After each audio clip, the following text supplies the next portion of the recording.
Welcome back to our Heritage Works. Today, we're adding grape arbors to our garden.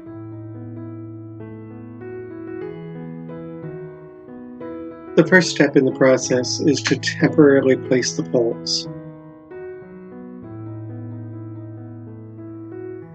So I'm going to rough them in, and I'm going to go back and forth 2 or 3 times. I am measuring to get approximate distances. This way I know that I've got a nice square to work with when I go to stretch the fencing over top. This particular pole is being reused and had some wire on it that I needed to remove, and now I can use it now that it's been cleared.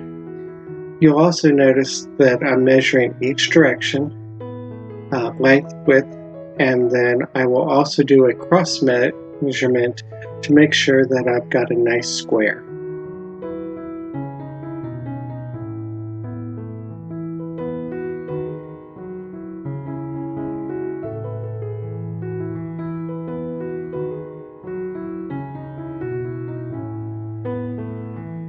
Now that the T-posts are in the right position, I'm going to use a post driver to pound in the T-posts.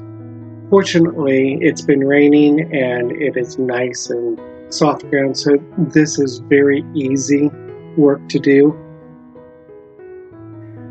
From experience, be careful how you do this. You don't want to damage your shoulder.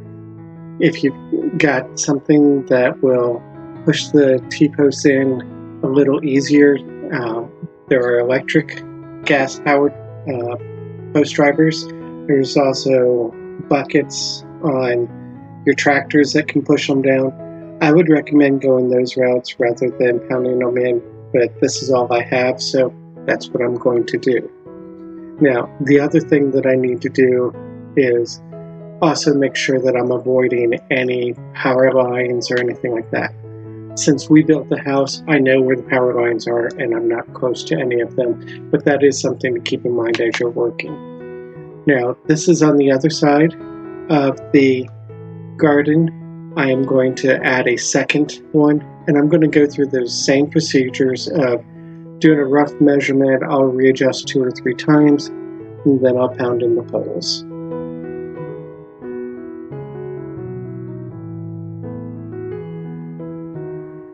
I found this last pole a little difficult to get in, so I roughed it in. I know I'm hitting a rock or something, but I'm going to go ahead and measure and see if it's in the right spot, or how much it would be if I moved it just an inch or so.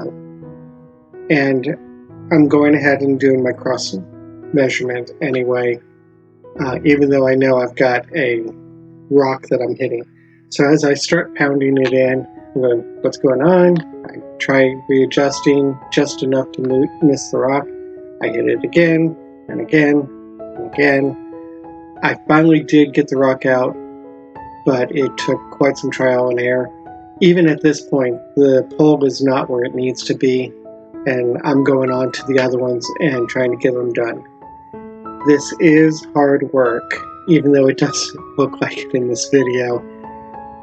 It is very hard work.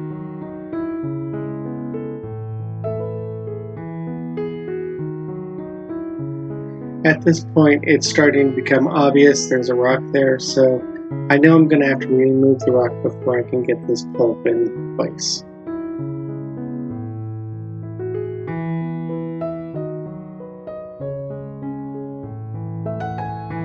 The rock is bigger than I thought, but as I'm digging, you'll see I pick something up and throw it in the garden.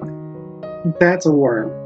I just decided I'll let the worm enjoy the garden, and I'll keep trying to work my way around the rock. It turns out it was a pretty big size rock, about the size of a cantaloupe, and now I'm going to put the post back in and continue doing what I was doing. And I'm hitting another rock that was below the first one, so I've got to dig that one out.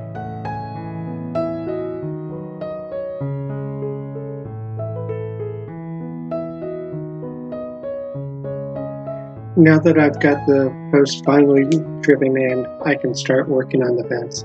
I'll roll it out so that I can measure it and then cut it to the length that I need to form an arch. As a note on the T-post, I did have to move it just a little bit.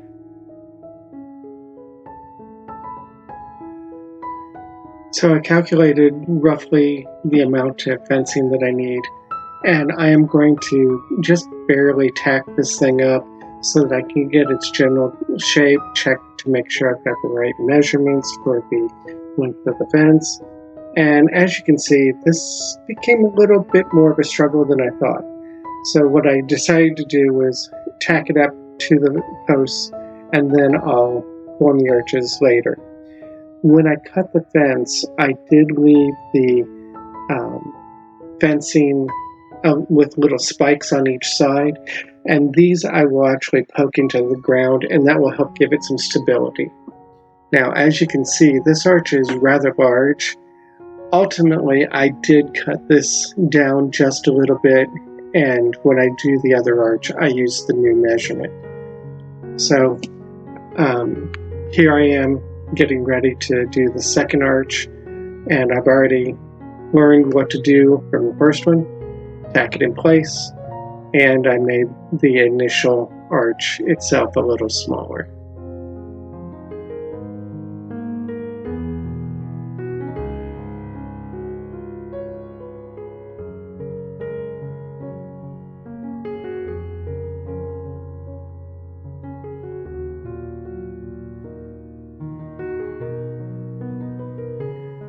Once everything's set up the way I wanted, that the arch is going to support itself and all that, I went ahead and permanently attached the fencing to the T-post, and I'm doing this for both sides.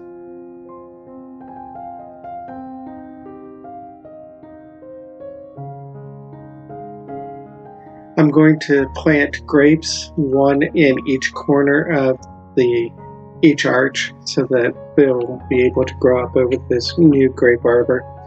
And the section in the middle, I'm actually going to put a chair there. It's just an open area for me to sit in. I'm thinking about putting some berry bushes in there, but we'll see as time goes on. I may come back through and mulch this area. And now our grape arbor is complete. The block is there just to protect it in the short term. Here's a side view. I hope you've enjoyed this video. Thank you for watching.